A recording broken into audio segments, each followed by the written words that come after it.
I've had some questions on if the severe weather will actually return, so in today's video we are going to go super in depth to give y'all accurate forecasting on if the severe weather will actually return and when and where it will return. Now the main areas that we will be looking at for today is parts of the Midwest like Texas, Arkansas, Louisiana, as well as parts of Mississippi, Alabama, Tennessee, Kentucky, Georgia, Illinois, Indiana, and Ohio, as these are all threats for the severe weather. But overall today we are going to be going super in depth, and this is something that you don't get out of normal videos of mine. Now if you don't mind, if your subscribe button looks like this, make sure to change it to this. It's completely free, doesn't cost you anything. It would mean the world to me if you did. I'm trying to hit 1,000 subscribers at least by the end of 2026. So if you want to join that journey, go ahead and make sure to go down below and subscribe. Alright, so I want to go ahead and begin with our composite reflectivity, as this is what is predicting the severe weather for Friday, January the 9th, as that is when we are predicted to have severe storms down here in the southeast, as well as parts of the Midwest and Northeast. So nothing really starts to fire up until about Thursday, and actually the beginning of Wednesday, the middle of the day on Wednesday. So if we look down here at parts of California and New Mexico, as well as Arizona and Texas, you can see this storm really starts to fire up back near Arkansas and stuff, and then sort of starts to move off of the northeast. This storm won't bring too much of a tornado threat. We have a more significant storm that will be bringing a threat for tornadoes, but we'll get on into that in just a minute. This storm that we are seeing right now will not bring the potential for as much as a tornado threat. It will bring the potential, though, for strong winds, hail up to golf ball size. But overall, this storm really starts to dissolve as we get on into Canada, Maine, and Vermont and stuff. As we look back over here near Texas, you can see this rain shower start to sort of pop up, which moves through Arkansas. And as it is moving through Arkansas, Louisiana, Mississippi, it starts to turn into a severe storm. Now, this is what our main threat will be for Friday, January 9th, moving on into Saturday. This will be probably start about 6 p.m. Central Standard Time and last until probably about 9 p.m. on Saturday. But as we look at it, it continues to form into this sort of supercell. Alright, now if we take a closer look at it, you can see it can bring the potential for some tornado threats in areas like Jackson, Mississippi, close to Tupelo and Columbia. And then as it moves into mid to northwestern Alabama, but that will bring the threat for a potential EF1 to EF3 winds, as well as a potential tornado outbreak in parts like northern Alabama, Mississippi, Arkansas, Louisiana, parts of Tennessee, even into Georgia, and potentially the Carolinas.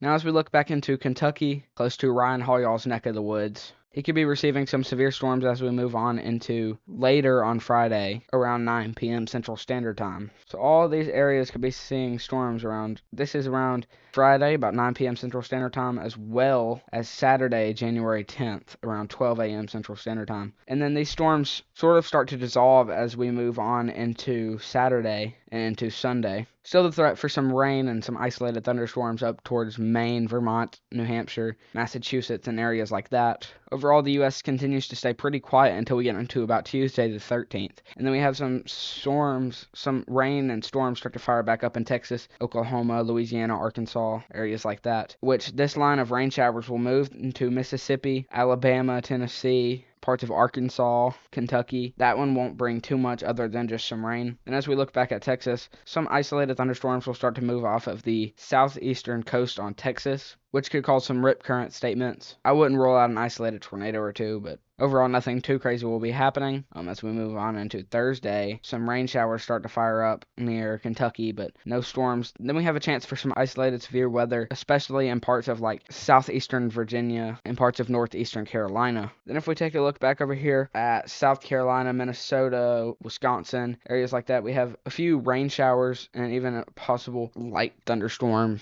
to pop up in parts of South Dakota. Just that rain will start moving down into Illinois, Indiana, Michigan, Ohio, and it will continue to move off the coast of like Pennsylvania, New York, New Jersey. But as we go back into when those storms do start to fire off, if we look back down here around Arizona, New Mexico, Texas, Mexico, we have some rain showers start to cover southern parts of Texas coming in from the southwestern parts of Texas, which could cause the threat for some light to moderate thunderstorms, flooding, and much more stuff like that, especially down here in parts of New Mexico and Arizona. And this is what the jet stream will be looking like on Friday, January 9th at about 12 a.m. Central Standard Time. You can see this weird sort of shape, especially this part over Texas, Oklahoma, Kansas, Missouri, Arkansas, that is what will bring the severe weather. And as you can see right there, that stretches from parts of Texas all the way up to practically Maine, which from North Texas to North Maine covers about 1,500 to 2,000 miles in about 24 to 30 hours of driving time. And this will impact over 8 million people. But overall, the main tornado threats for Friday into Saturday will be parts of the southeast, including Mississippi, Alabama, Georgia, Arkansas, Louisiana, Tennessee, Kentucky, and the Carolinas. Now, as we move on later into the day on Friday, you can see this jet stream really does start to move off. Later on into Saturday, it sort of starts to shift into this weird pattern, which could bring the return of winter weather for many of people in the Northeast. As soon as this potential tornado outbreak is through, winter weather will return to the Northeast. Now, that was all we had to talk about today. You can click right here to subscribe to the channel that I go live on. You can click right here to subscribe to the channel that I only post videos on. And you can click right here to watch my latest video. I will post videos every single day, no matter that's a holiday, work day, school day. Now, the schedule may vary. On weekends or on days that school is not in, I will be posting around approximately 12 p.m. On school days, I will be posting around 8 a.m. And on holidays, I will also be posting around 12 p.m. I go live for tsunamis, hurricanes, severe weather, winter storms, lake effect snow, anything that has a threat to the United States, and anything if it has a major threat to any countries around the United States. For example, the hurricane that hit Jamaica last year. Anyway, thanks for tuning in, and I'll see you on the next video. Peace!